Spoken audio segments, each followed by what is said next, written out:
নমস্কাৰ ইয়া গাঁও চহৰ জিলাৰ খবৰ ষ্টুডিঅ'ত মই কৃপাঞ্চল ৰাজবংশীয়ে গোলাঘাট আৰু ডিফুত জ্বলাই দিয়া হ'ল কোটি টকাৰ ড্ৰাগছ আৰু নিচাজাতীয় সামগ্ৰী মুখ্যমন্ত্ৰীৰ উপস্থিতিতে জ্বলোৱা হ'ল আৰক্ষীয়ে ভিন্ন সময়ত উদ্ধাৰ কৰা নিষিদ্ধ সামগ্ৰীসমূহ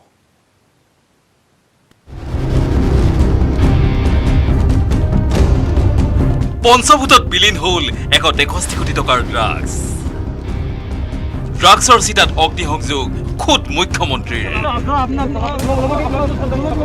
এয়া গোলাঘাটৰ দৃশ্য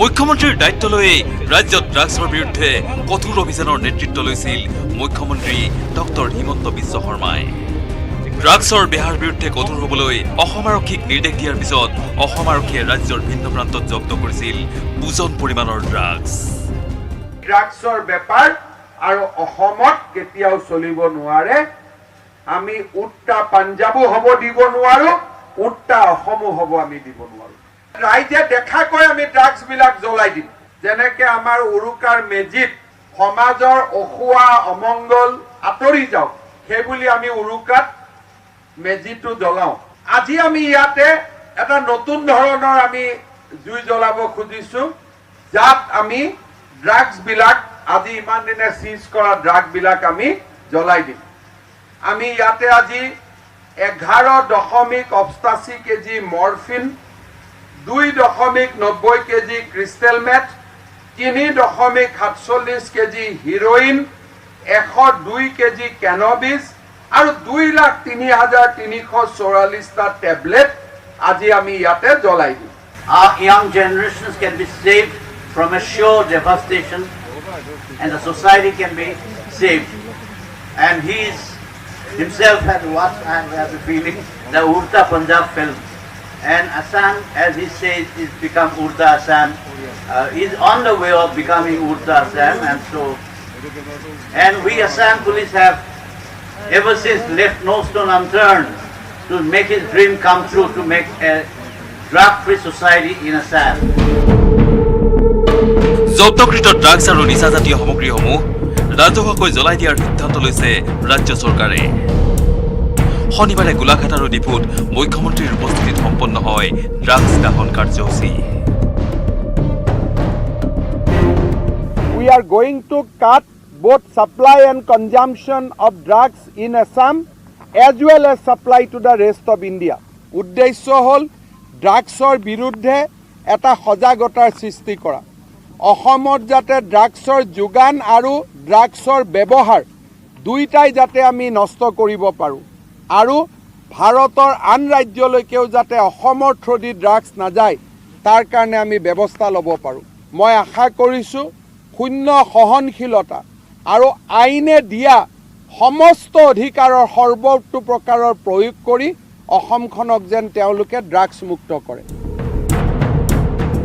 দেওবাৰে নগাঁও আৰু হোজাই জিলাতো সম্পন্ন হ'ব এনে ড্ৰাগছ দাহন কাৰ্যসূচী বৰহমপুৰৰ ৰঙাজান খেলপথাৰ আৰু হোজাইৰ শংকৰদেৱ নগৰত জ্বলাই দিয়া হ'ব আৰক্ষীয়ে জব্দ কৰা এই নিষিদ্ধ সামগ্ৰীসমূহ গোলাঘাটৰ পৰা ইউনিছ আলী আৰু ডিফুৰ পৰা প্ৰভাত সিঙৰ সহযোগত ঋত্বিক কৌশিকৰ report news 18 Assam north east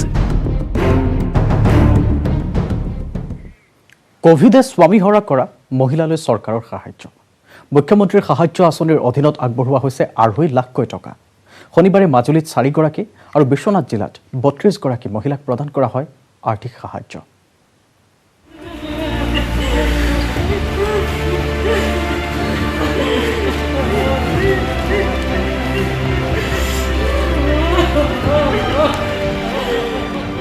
মাজুলীৰ উপায়ুক্তৰ সভাকক্ষত কান্দনৰ ৰোল মন্ত্ৰীৰ সন্মুখতে হিয়া ধাকুৰি কান্দিলে স্বামীহাৰা মহিলাই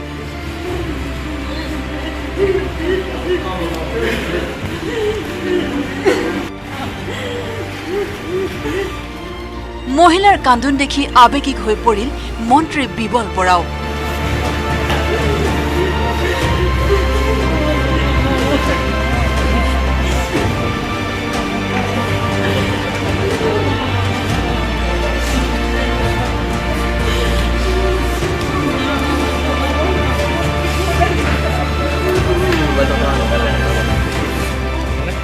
কান্দনত ভাগি পৰা মহিলাক সান্তনা দিছে মন্ত্ৰী বিমল বৰা আৰু উপায়ুক্তই। কোভিড-19ৰ ফলত স্বামীহাৰা মহিলাসকলক সামাজিক আৰু আৰ্থিক নিৰাপত্তা সুনিশ্চিত কৰাৰ লক্ষ্যৰে কোভিডত বিধৱা মহিলালৈ মুখ্যমন্ত্ৰীৰ সাহায্য আঁচনিৰ অধীনত আগবঢ়োৱা হৈছে 2,50,000 টকাৰ সাহায্য। এই আঁচনিৰ অধীনত মাজুলী জিলাৰ উপায়ুক্তৰ সভাকক্ষত আয়োজিত এক অনুষ্ঠানত কোভিড মহামাৰীত স্বামীক হেৰুওৱা জিলাখনৰ 4গৰাকী মহিলালৈ 2,50,000 টকাৰ এককালীন সাহায্যৰ চেক আগবঢ়াই মাজুলী জিলাৰ অভিভাৱক মন্ত্ৰী বিমল বৰাই।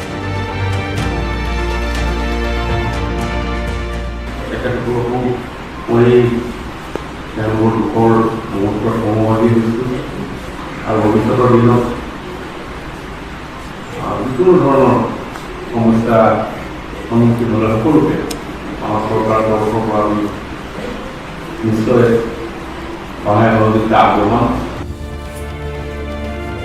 কেৱল মাজুলীতে নহয়, ৰাজ্যৰ ভিন্ন প্ৰান্তত দেখা গ'ল একেই দৃশ্য। বৰপেটা জিলাৰ উপায়ুক্তৰ কাৰ্যালয়ত চেক বিতৰণৰ সময়তো স্বামীহাৰা মহিলাৰ মাজত কান্দোনৰ ৰোল উঠে।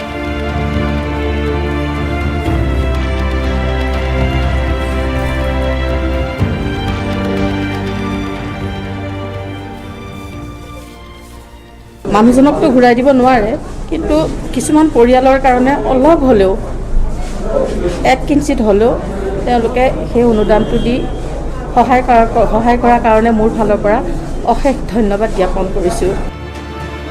ধেমাজি জিলাতো মন্ত্ৰী সঞ্জয় কিষাণ সাক্ষী হ'ল ৰাজনৈতিক জীৱনত আটাইতকৈ দুখৰ দিনটোৰ।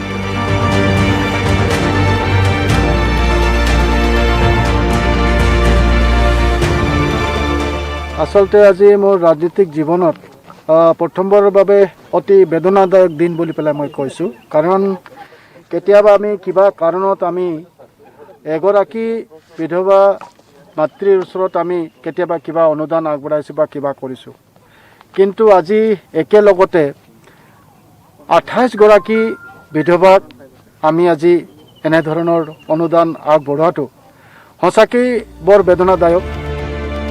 শিৱসাগৰত কোভিডত স্বামীহাৰা 12গৰাকী মহিলাক এককালীন সাহায্যৰ চেক প্ৰদান কৰে অভিভাৱক মন্ত্ৰী ৰণোজ পেগুৱে। মাননীয় মুখ্যমন্ত্ৰী ডক্টৰ হিমন্ত বিশ্ব শৰ্মা ডাঙৰীয়াই তেখেতৰ মুখ্যমন্ত্ৰী সাহায্য পুঁজিৰ পৰা এইসকল স্বামীহাৰা মহিলালৈ 2.5 লাখ টকাকে এককালীন সাহায্য দিয়াৰ কথা ঘোষণা কৰাৰ লগতে তেখেতে যোৱা 11 জুলাই তাৰিখে আঁচনিখন আৰম্ভ কৰে।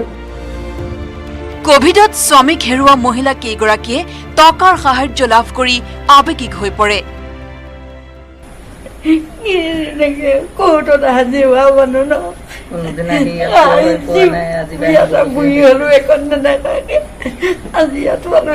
পঢ়ি থকা ল'ৰা ছোৱালী আধাৰুৱাতে এৰি থৈ গুচি গ'ল মানুহজনে, গতিকে ময়োতো ইমান শক্তি নাই মোৰ। মানুহজনে যিমান শক্তি মোৰ জানো আছে সেইখিনি শক্তি, কিন্তু চৰকাৰে কিবা এটা সহায় দিয়াৰ কাৰণে অকণমান হ'লেও মই উন্নত কৰিব পাৰিম বুলি আশা কৰিছোঁ। আনহাতে বিশ্বনাথ কৃষি মহাবিদ্যালয়ৰ প্ৰেক্ষাগৃহত বিশ্বনাথ জিলাৰ কোভিডত স্বামীক হেৰুওৱা 32গৰাকী মহিলাক অভিভাৱক মন্ত্ৰী পীয়ুষ হাজৰিকাই সাহায্য চেকসমূহ অৰ্পণ কৰে। মাজুলীৰ পৰা ভাস্কৰ জ্যোতি কটকী আৰু বিশ্বনাথৰ পৰা তুষাৰ হাজৰিকাৰ report, news 18 Assam north east.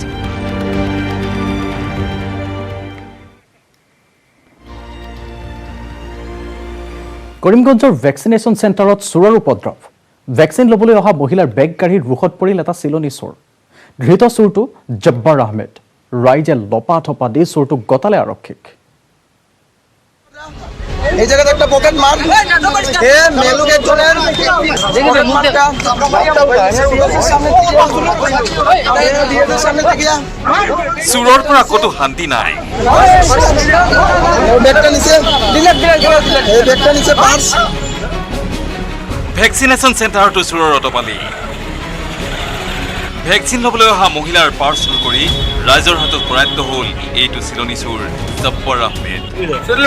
कितना नाम राज कितना नाम जुब्बार जुब्बार कितना तू कितना नशा है तुझे चलो लो रे बोल रहे हैं नशा है तुझे कितना है तुझे बड़े को बेटी चला है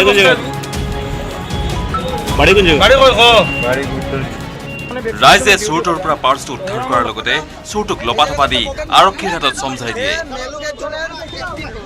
শুকুৰবাৰে বিয়লিৰ ভাগত কৰিমগঞ্জৰ DSA কমপ্লেক্সত ভেকচিন প্ৰদান চলি থকাৰ সময়তেই সংঘটিত হ'ল এই চুৰিকাণ্ড। আমরা ডিএসএর যেখানে ভ্যাকসিনেশন সেন্টার দেওয়ার যেখানে ভ্যাকসিন দেওয়ার ওই জায়গায় আমরা দাঁড়াইয়া হের আমি গল্প করা তো হঠাৎ দেখি দৌড়মারিয়া একজন মেয়েলোক বদ্ধ মহিলা মেয়েলোকটা হঠাৎ তাই না রাত থেকে 5টা টান মারিয়া লইয়া হে দৌড় মারছে ট্রেজারি অফিস যে রাস্তাটা আছে এসপি অফিসের রাস্তাটা দিকে হে দৌড় মারছে মেয়েলোকটা হাহার করিয়া চিৎকার করিয়া লইছে কান্দা কান্দা বাপ ধরে গেছে মেয়েলোকটার লগালগ মারছে লগালগ আমি আর আমার লগে যে আছিল রাজল করিয়া আমরা দুজন দৌড় মারছি মারিয়া তারে গিয়ে ধরছি ধরার লগে লগে নিচে পড়ে গেছে পড়ার লগে লগে ব্যাগটাও নিচে পড়ে গেছে পড়ার লগে লগে ব্যাগটা তার কাছ থেকে লইয়া উদ্ধার করিয়া মেয়ে লোকের কাছে ধরিয়া দিছে। কৰিমগঞ্জৰ পৰা Gourish Nandi, news 18 Assam north east. নিৰাপত্তাৰক্ষীৰে গিজগিজাই থকা দিছপুৰতে গাড়ী চোৰৰ সন্ত্ৰাস। বিধায়কৰ গাড়ী লৈ দিছপুৰৰ পৰা উধাও চোৰ। প্ৰাক্তন মন্ত্ৰী তথা বিধায়ক ফণীভূষণ চৌধুৰীৰ গাড়ী চুৰি। অৱশ্যে নুমলীগড়ত দুৰ্ঘটনাত পতিত হোৱাৰ পাছতহে পোহৰলৈ আহিল এই ঘটনা সন্দৰ্ভত ইতিমধ্যে 3জনক আটকো কৰিছে আৰক্ষীয়ে। অসম সচিবালয়তে চুৰি। সচিবালয় চৌহদৰ পৰাই চুৰি এখন ইনোভা বাহন। শুকুৰবাৰে সচিবালয় চৌহদৰ পৰাই চুৰি কৰি নিয়া অৱস্থাত নুমলীগড়ত দুৰ্ঘটনাগ্ৰস্ত হয় বাহনখন। ইনোভা বাহনখন দুৰ্ঘটনাগ্ৰস্ত হোৱাৰ পিছতে পোহৰলৈ আহিছে সচিবালয়ৰ পৰা বাহনখন চুৰি হোৱাৰ তথ্য। আনহাতে চুৰি বাহনখন প্ৰথমে প্ৰাক্তন মন্ত্ৰী ফণীভূষণ চৌধুৰীৰ বাহন বুলি সন্দেহ কৰা হৈছিল যদিও চৌধুৰীয়ে প্ৰতিক্ৰিয়া প্ৰকাশ কৰি বাহনখন তেওঁৰ নহয় বুলি প্ৰকাশ কৰে। লগতে কয় মন্ত্ৰিত্বৰ সময়ত এস্কৰ্ট হিচাপে দিছিল ডিজিপি কাৰ্যালয়। মোৰ গাড়ী চুৰ হোৱা নাই, তাৰমানে ইনোভা গাড়ী মোৰ নাই। এই মুহূৰ্তে মোৰ ইনোভা গাড়ীয়ে নাই। যেতিয়া মই মন্ত্ৰী আছিলোঁ মোৰ এস্কৰ্ট পাইলটৰ লগত মানে মোৰ এস্কৰ্টৰ লগত চিকিউৰিটিৰ লগত তেওঁলোকে সেই গাড়ীখন আছিল। কিন্তু মই মন্ত্ৰীত্ব যোৱাৰ পিছতে মন্ত্ৰীত্ব নোহোৱা হোৱাৰ পিছতেই মই গাড়ীখন ঘূৰাই দিছিলোঁ। আজি প্ৰায় মোটামুটি 3 মাহ আগৰ পৰা মই গাড়ীখন মোৰ লগত নাই। বাহনখন সন্দৰ্ভতো জনালে প্ৰাক্তন মন্ত্ৰীগৰাকীয়ে।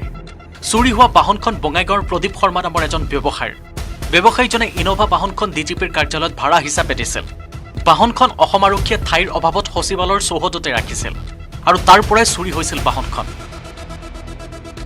যে যিগৰাকী ড্ৰাইভাৰ সেই গাড়ীখনত নিয়োজিত আছিল সেই ড্ৰাইভাৰগৰাকীয়ে গাড়ীখন তাৰ পৰা লৈ গৈ ডিমাপুৰত বিক্ৰী কৰাৰ কাৰণে তেওঁ এটা ব্যৱস্থা গ্ৰহণ কৰিছে আৰু তেনেকৈ লৈ যাওঁতে তাৰমানে গাড়ীখন নুমলীগড়ত দুৰ্ঘটনাত পতিত হয় আৰু তাৰ পৰা তেওঁলোকে পলায়ন কৰে। এতিয়া ইতিমধ্যে এই গাড়ীখনৰ চুৰি সংক্ৰান্তত জড়িত 4গৰাকী ব্যক্তিক দিছপুৰ থানাত তাৰমানে আটক কৰিছে। আটক কৰিছে হাৰেছ আলী, ছফিকুল আহমেদ আৰু আৰিফুল আলীক। এই গাড়ী চুৰি ঘটনাত বিধায়ক ৰকিবুল হুছেইনৰ চালকো জড়িত হৈ থকাৰ সন্দেহ কৰা হৈছে। Bureau report, news 18 Assam north east. গাঁও চহৰ জিলাৰ খবৰ আৰু আছে এটা বাণিজ্যিক বিৰতিৰ পাছত। মানে জানেনে মাইথান ষ্ট্ৰং মানে মাইথান নিৰ্মাণৰ মানদণ্ড। ক'লা মানুহ ধুবুৰী, বঙাইগাঁও আৰু চিৰাং জিলাৰ বিভিন্ন গাঁৱত এতিয়া ক'লা মানুহৰ আতংকই নিদ্ৰা হৰিছে ৰাজ্যৰ। ক'লা মানুহৰ পৰা ৰক্ষা পাবলৈ গাঁওবাসীয়ে জাঠি জোং লৈ কটাবলগীয়া হৈছে উজাগৰি নিশা। হাতে হাতে লাঠি লৈ ডিউটি কৰি আছোঁ, মানে শুনিছোঁ ক'লা মানুহ ওলাইছে। ব্লেকমেনৰ আতংক। ক'লা মানুহ ওলাইছে, ক'লা মানুহবিলাকে আহি ক'লা মানুহৰ আতংক। হাতীয়া লৈ আহি কাটে, মাৰে। ক'লা মানুহৰ আতংকত দিন কটাইছে নামনি অসমৰ কেইবাখনো জিলাৰ লোকে। ধন সম্পত্তি লৈ যায় এনেকুৱা শুনিছোঁ। ধুবুৰী, বঙাইগাঁও, চিৰাঙৰ বিভিন্ন অঞ্চলত ক'লা মানুহৰ আতংক। সন্ধ্যা হলেই হাতে হাতে টৰ্চ আৰু লাঠি লৈ ৰাজপথলৈ ওলাই আহে বহু যুৱক। ক'লা মানুহৰ পৰা গাঁওখন ৰক্ষা কৰিবলৈ সষ্টম তেওঁলোক। ৰাজ্যৰ এটা প্ৰান্তত উজাগৰি নিশা কটাইছে এছাম মানুহে। কাৰণ এই অঞ্চলত বিগত প্ৰায় 1.5-2 মাহৰ ভিতৰত 4টাকৈ ডকাইতিৰ কাণ্ড আৰু কেইটামান হত্যাৰ কাণ্ড সংঘটিত হৈছিল। বিগত 2 মাহত কেইবাটাও দুষ্কাৰ্যই আতংকিত কৰি তুলিছে ধুবুৰী জিলাৰ বিলাসীপাৰা মহকুমা অঞ্চলটোক। বিগত কেইটামান দিনত কোনোবা দুষ্ট চক্ৰই কলা মানুহৰ উৰা বাতৰি বিয়পাই দি অধিক আতংকিত কৰিছে স্থানীয় ৰাইজক। কেৱল উৰা বাতৰি বিলাসীপাৰাতে সীমাবদ্ধ নাথাকি আন আন অঞ্চলত বিয়পিবলৈ আৰম্ভ কৰাত অধিক সচেতন হৈ পৰিছে আৰক্ষী। ফলত ৰাইজে নিশা আৰক্ষী আৰু ভিডিপিৰ সহায়ত পহৰা দিছে নিজ নিজ অঞ্চলত।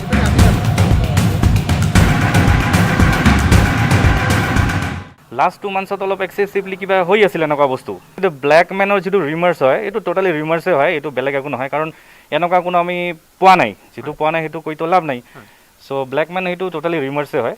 বাকী এনে চুৰি চামাটা সৰু হাৰত হৈ আছে। উৰা বাতৰিৰ বিৰুদ্ধে কঠোৰ ব্যৱস্থা গ্ৰহণ কৰিছে ধুবুৰী আৰক্ষীয়ে। ব্লেক মেন ওলাইছে বুলি কোৱাটো এটা একেবাৰে ভুৱা এটা প্ৰচাৰ চলিছে, যিটো ৰিউমাৰ চলিছে।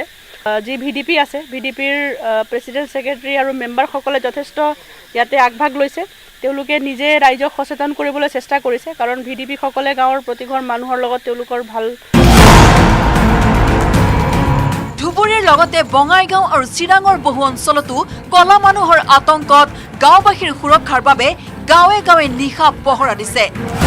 আতংকিত গাঁওবাসীয়ে নিজ গাঁৱৰ ভিতৰত অচিনাকি লোকৰ প্ৰৱেশ নিষিদ্ধ ঘোষণা কৰিছে। গাঁওসমূহত সক্ৰিয় হৈ পৰিছে গাঁওৰক্ষী বাহিনী।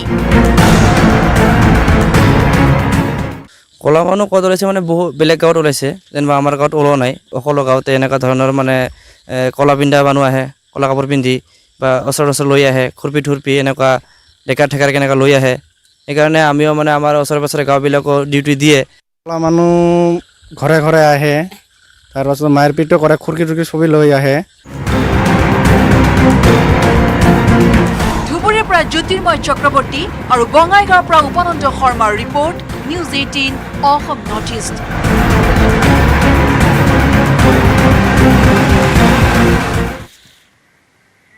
মাস্ক নিপিন্ধা লোকৰ বিৰুদ্ধে চলিল মণ্ডলৰ অভিযান। লাঠিৰে প্ৰহাৰ, কোভিড বিধি নমনা লোকক। মণ্ডলক লগতে ৰাজহ চক্ৰ বিষয়া বিস্তীৰ্ণ বৰুৱাৰ নেতৃত্বত চলিছে এই অভিযান। নিজে মাস্ক পৰিধান নকৰাকৈ ৰাইজক শিকালে কোভিডৰ বিধি।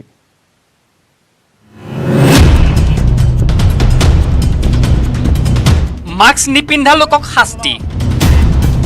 ৰাস্তাৰ একাষত থিয় কৰাই বেটেৰে কোবাইছে কোভিড বিধি নমনা কেইজনমান যুৱকক। কোভিড বিধি নেমানিলে শাস্তি পাবই, মাস্ক পিন্ধাটো জৰুৰী। সেয়া ঠিকেই আছে, পিছে মন কৰকচোন, মাস্ক নিপিন্ধাৰ বাবে হাতত আইন তুলি লোৱা লোকজনলৈ তেওঁ নিজেও পিন্ধা নাই মাস্ক। মাস্কখন আছে তেওঁৰ হাতত, এটা হাতত বেট, এটা হাতত মাস্ক।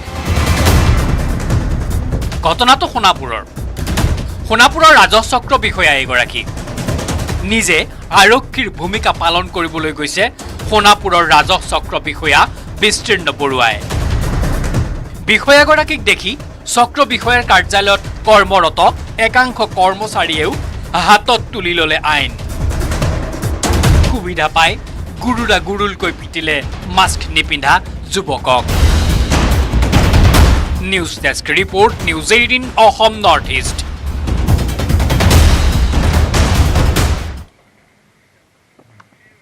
কোভিড সৃষ্ট পৰিৱেশৰ মাজতে এটা ভাল খবৰ। ডিব্ৰুগড়ৰ অসম চিকিৎসা মহাবিদ্যালয়ত চিকিৎসাধীন হৈ থকা এগৰাকী মহিলাই কোভিড ৱাৰ্ডৰ পৰাই অৱতীৰ্ণ হৈছে স্নাতকোত্তৰৰ অনলাইনৰ পৰীক্ষাত।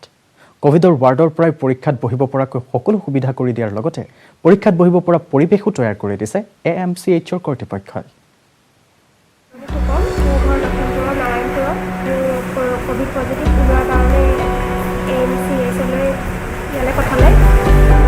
এফালে কোভিডৰ বিৰুদ্ধে চলিছে যুঁজ,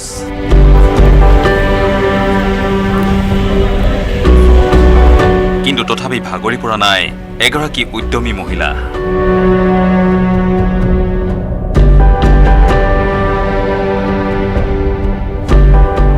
ডিব্ৰুগড়ৰ অসম চিকিৎসা মহাবিদ্যালয়ত চিকিৎসাধীন হৈ থকা এগৰাকী মহিলাই কোভিড ৱাৰ্ডৰ পৰাই অৱতীৰ্ণ হৈছে স্নাতকোত্তৰৰ অনলাইন পৰীক্ষাত।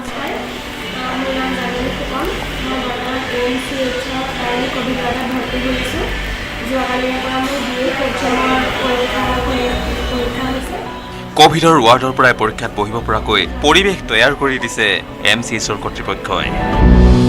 লখিমপুৰ জিলাৰ নাৰায়ণপুৰৰ এইগৰাকী মহিলা নিজৰ সদ্যজাত সন্তানৰ চিকিৎসাৰ বাবে আহিছিল ডিব্ৰুগড়ৰ অসম চিকিৎসা মহাবিদ্যালয়লৈ। কিন্তু MCHত কোভিড পৰীক্ষা কৰাত মহিলাগৰাকীৰ দেহত ধৰা পৰে কোভিডৰ অৱস্থিতি। লগে লগেই মহিলাগৰাকীক ভৰ্তি কৰোৱা হয় MCHৰ কোভিড ৱাৰ্ডত। কিন্তু তাৰ মাজতে স্নাতকোত্তৰ পৰীক্ষাৰ প্ৰস্তুতি চলায় আৰু পৰীক্ষাত বহে মহিলাগৰাকীয়ে। এই ক্ষেত্ৰত চিকিৎসালয়ৰ কৰ্মৰত নাৰ্ছ আৰু ডাক্তৰসকলে মহিলাগৰাকীক উৎসাহিত কৰাৰ লগতে পৰীক্ষাত বহিব পৰাকৈ এক পৰিৱেশ তৈয়াৰ কৰি দিয়ে। যে এই 21 বছৰীয়া মহিলাগৰাকীৰ তেওঁ পৰীক্ষা আছে, তেওঁ মানসিক অৱস্থা সকলোৱে অনুমেয়। শিশুটি গুৰুতৰ ৰোগত আক্ৰান্ত, তেওঁ নিজেও কোভিডত আক্ৰান্ত হৈ আছে। তথাপিও তেওঁ মনোবল সম্পূৰ্ণ অটুট ৰাখি অতিশয় সাহসৰ পৰিচয় দি তেওঁ অতি শান্তভাৱে তেওঁ পৰীক্ষা দিছে। আমাৰ অনলাইন আমাৰ হস্পিটেলৰ ভিতৰত আমাৰ হস্পিটেল কৰ্তৃপক্ষৰ আমি সকলোৱে তেওঁক সহযোগ কৰিছোঁ। তেওঁ পৰীক্ষা দিয়াৰ এটা পৰিৱেশ আমি সৃষ্টি কৰি দিছোঁ। এফালে সন্তানৰ চিন্তা, আনফালে দেহত কোভিড পজিটিভ। কিন্তু ইয়াৰ মাজতো জটিল সময়ক প্ৰত্যাহ্বান জনাই এইদৰে মহিলাগৰাকীয়ে পৰীক্ষাত বহা কাৰ্যই আন ৰোগীসকলকো অনুপ্ৰাণিত কৰি তুলিছে। ডিব্ৰুগড়ৰ পৰা Rikheswar Baruah, news 18 Assam north east. বাতৰিত এটা বিৰতিৰ সময়। মানে জানেনে মাইথন ষ্ট্ৰং মানে মাইথন নিৰ্মাণৰ মানদণ্ড।